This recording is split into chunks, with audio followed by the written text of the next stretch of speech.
બંધ કરવા માટે કઈ ટ્રાય નથી કર્યા તમે? વિદેશી દવા બંધ કરવા માટે એ કર્યા જ નહીં?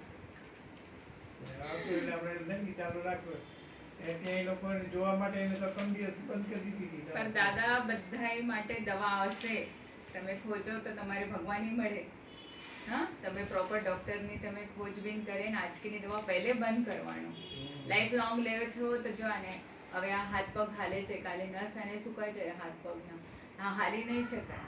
પછી વાત નહીં, સ્પીચ અફેક્ટ થઈ જાય, ક્યારેક વાળ ખરી જાય, હા ક્યારેક આ લીવર, આ દવાની સાઈડ ઇફેક્ટ બહુ આવે અને લીવર ખરાબ કરી નાખે, પેન્ક્રિયાસ ખરાબ કરી નાખે, તો ડાયાબિટીસ આવી જાય તો તમે શું કરશો પછી?